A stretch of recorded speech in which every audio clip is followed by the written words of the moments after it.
favor.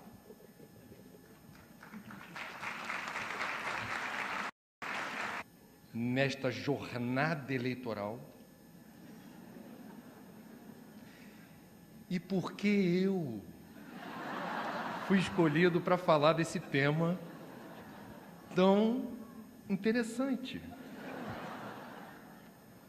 Há exatos 157 anos, aqui na cidade de São Sebastião do Rio de Janeiro, um médico cirurgião cearense, vocês devem conhecer, Adolfo Bezerra de Menezes Cavalcante, elegeu-se vereador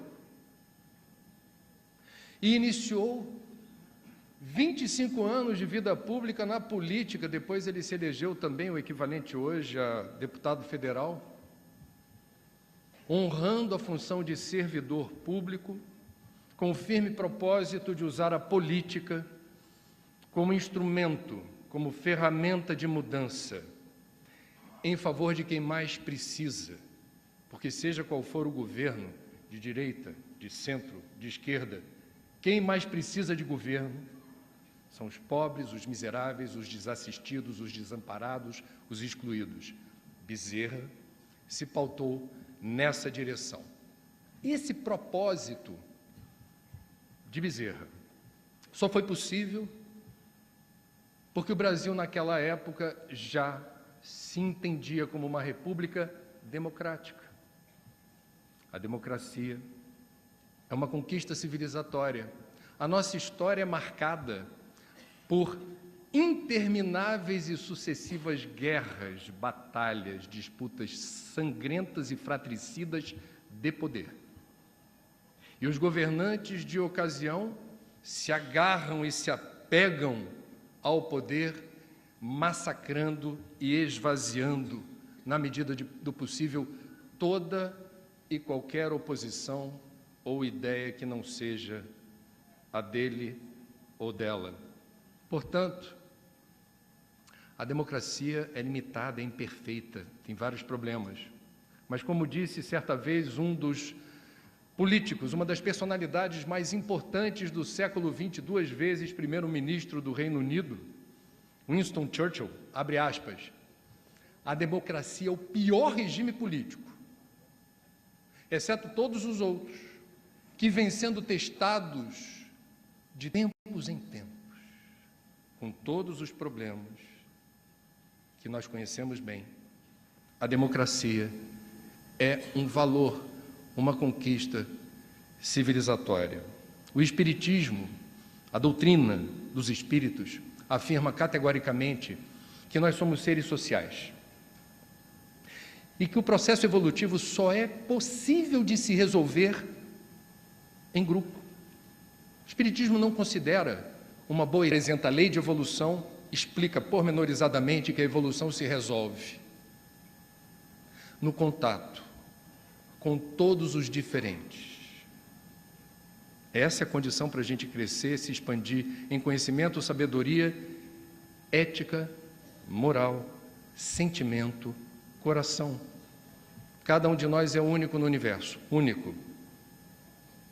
E o projeto maior de Deus estabeleceu no design do software inteligente da vida que a gente se entenda aqui e agora e que nas diferenças percebamos não um castigo de Deus, mas a oportunidade bendita, benfazeja, sagrada de um importante e urgente aprendizado da tolerância, da paciência, do exercício da escuta, sem que você, por isso, deva abdicar das suas convicções ou das suas ideias.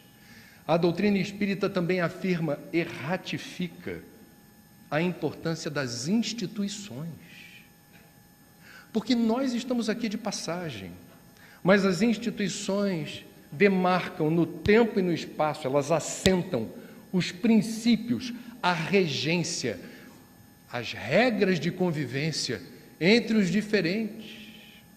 E na linha do tempo, para a nossa segurança e para os nossos propósitos mais nobres, é muito importante valorizar as instituições que defendam a liberdade de cada um ser o que é, o direito de cada um ser o que é. Direito assegurado pela Constituição da República Federativa do Brasil. Cada um de nós tem o direito de ser crente em Deus ou não acreditar em nada. Cada um de nós tem o direito de até votar ou, se preferir, não votar. É um direito sagrado. Num Estado laico, e a laicidade do Estado também é um valor civilizatório, porque quando você determina que o Estado tem apenas uma coloração religiosa ou mística, você cria um ambiente muito difícil para quem não professe aquela fé ou aquele credo.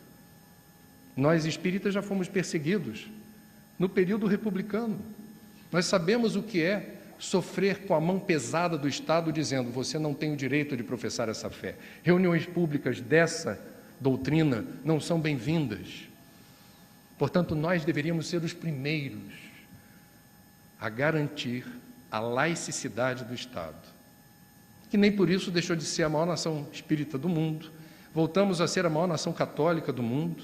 A nação evangélica cresce exponencialmente. Portanto, a laicidade é bem-vinda e é saudável. Meus irmãos, portanto, o ambiente das instituições, o ambiente de convivência dos diferentes precisa da política, porque o Espiritismo também afirma que a anarquia não é uma opção. A anarquia não é uma rota inteligente de entendimento dos diferentes. Portanto, precisamos descobrir qual o melhor modelo de convivência. Como disse Churchill, até o momento não se inventou nada melhor. O dia que inventarem, a gente pode adotar. A antiga Grécia, de onde o Espiritismo bebeu dessa fonte. Nós bebemos da fonte da civilização grega, dos filósofos gregos. Vem de lá a palavra democracia. E vem de lá a maneira como eles enalteciam a oratória, a retórica, a capacidade de você, através de palavras, expressar ideias que, se fazem sentido, se são bem colocadas, têm o poder de arrebatar multidões. Portanto, a empatia e a retórica, bem combinadas e a serviço do bem, aceleram um processo evolutivo. Mas, da mesma forma, bem combinadas, mas a serviço do ódio, da beligerância, da impaciência, a gente não sabe onde vai dar. É uma rota caótica. No princípio era o verbo, aparece no livro sagrado, para judeus e cristãos. No princípio era o verbo. O que é o verbo? Simbolicamente, os teólogos se esmeram para explicar o que seria. No princípio era o verbo. Verbo é sair da inércia ou da pausa, é o movimento da criação. E o verbo se fez gente, Jesus, que no uso da palavra e a partir do exemplo, eternizou o Evangelho, que foi devidamente registrado em palavras escritas pelos apóstolos, e mudou o mundo, introduzindo o amor como princípio universal de entendimento dos diferentes. O que a gente faz com tanta gente diferente? Amor, misericórdia, tolerância, perdão. O que é o Espiritismo? É o verbo da palavra proferida ou ditada para médiuns que foram determinantes para a codificação da doutrina dos espíritos evoluídos. O verbo, através da palavra, assentada na doutrina, e que fundamenta um congresso como esse. A força do verbo, a força da palavra. Nós somos testemunhas de um momento singular da história do Brasil. Nós estamos, provavelmente, testemunhando a colheita de uma semeadura infeliz, em que as principais lideranças políticas do Brasil hoje, nos últimos anos, ao que parece, segundo analistas que fazem suas prospecções de cenário e suas análises de forma desapaixonada da política partidária, são antropólogos, sociólogos, cientistas políticos, eles afirmam: se hoje experimentamos uma fratura exposta no dissenso e na discórdia durante uma eleição, por posições distintas que separam familiares, separam amigos, separam colegas de trabalho, separam vizinhos, é porque essas duas principais lideranças, do partido A ou do partido B, usaram empatia e retórica para disseminar a intolerância, o ódio e o preconceito.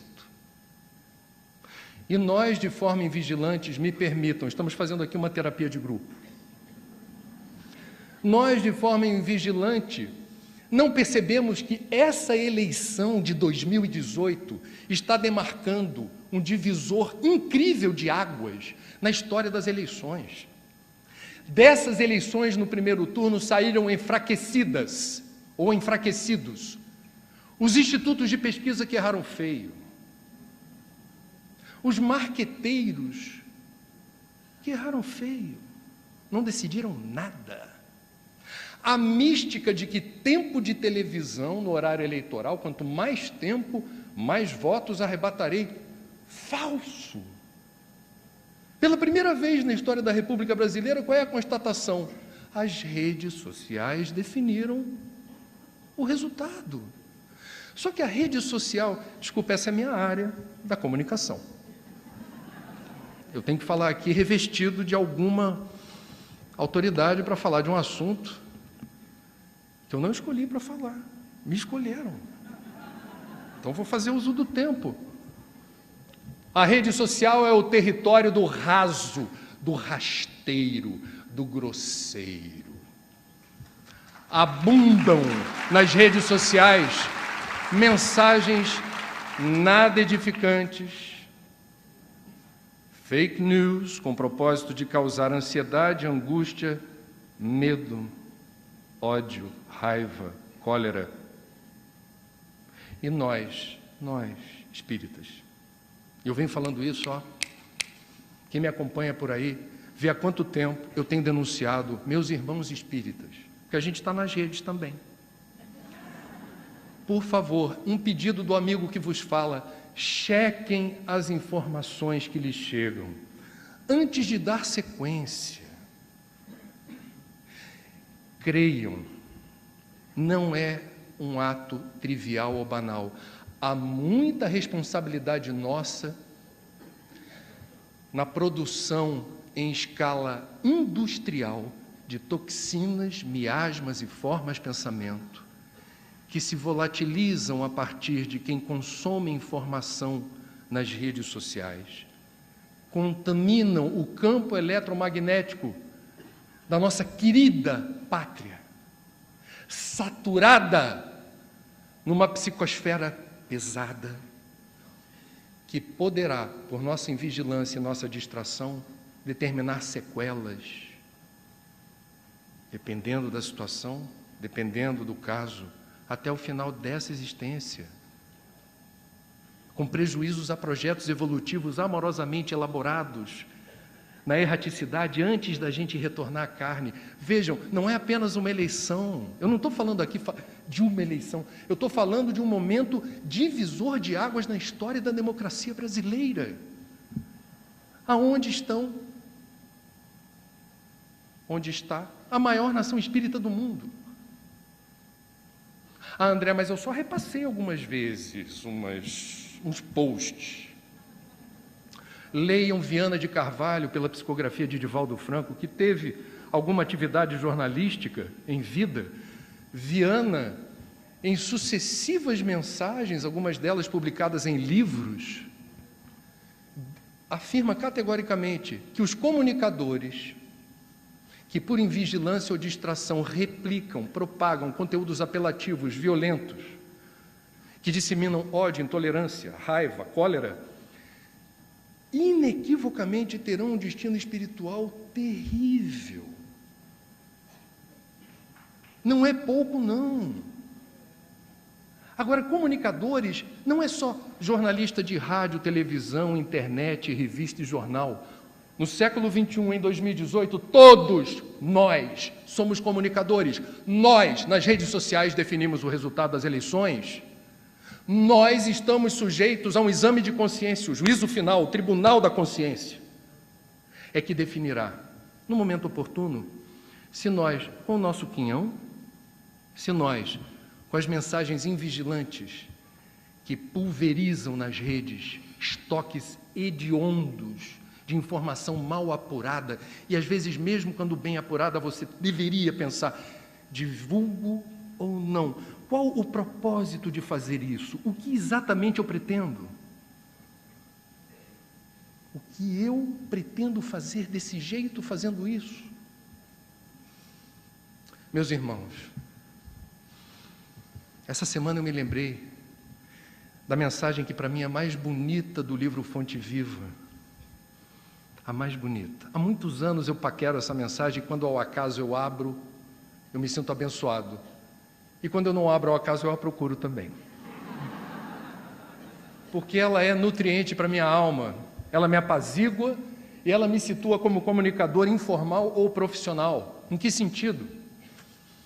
Emmanuel retira da carta de Paulo aos Coríntios uma frase. Não sabeis que um pouco de fermento leveda a massa toda? E de forma poética, linda, inspirada, Emmanuel relembra que todos nós, meus irmãos, estamos conectados magneticamente. E todos nós não são só os encarnados. Encarnados e desencarnados, estamos todos interconectados. E na mensagem ele vai colocando todos os itens que podem determinar a saúde ou a doença do processo de comunicação. Cada palavra, escrita ou falada,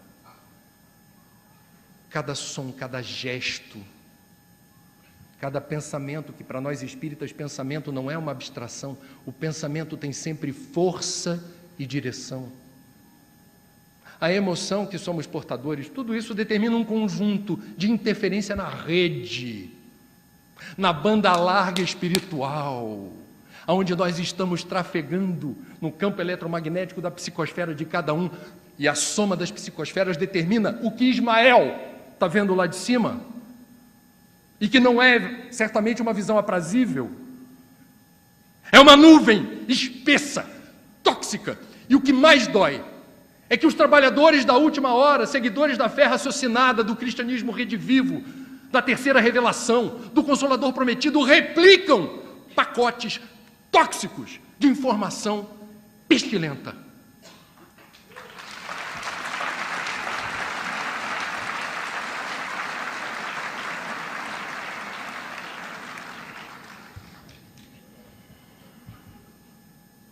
Meus irmãos, que poder nós temos a partir desse congresso? De transformar esse centro de convenção num vórtice de energia luminosa,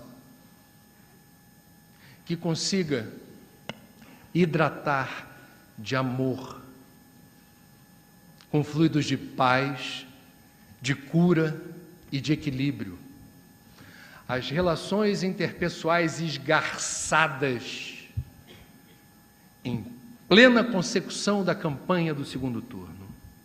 Pensem nisso. O que está ao nosso alcance fazer coletivamente, aqui vai uma sugestão para a organização desse evento, que em todas as preces de abertura ou de encerramento, todas, façamos explicitamente uma convocação em favor da remoção desses detritos mentais e emocionais que estão deliberadamente atrapalhando a jornada do coração do mundo. Mundo de regeneração, apontando o norte magnético da bússola para frente. Teremos campanhas eleitorais e teremos disputas como houve na época do Bezerra. Há sempre uma rêfrega, há sempre uma tensão. Democracia é panela de pressão. Tem tensão. Tensão não é necessariamente uma palavra negativa. A vida é tensa. A tensão da vida, a tensão do movimento, a tensão da construção. Não significa que quem pensa diferente de mim é meu inimigo. Não significa que quem vota diferente de mim é alguém que não merece a convivência comigo. Entre o preto e o branco existem mais de 50 tons de cinza. Nós somos espíritas e para a gente fazer valer a fama de seguidor de uma doutrina que promove fé raciocinada, coloquem a razão antes de disparar mais um post. Obrigado pela atenção.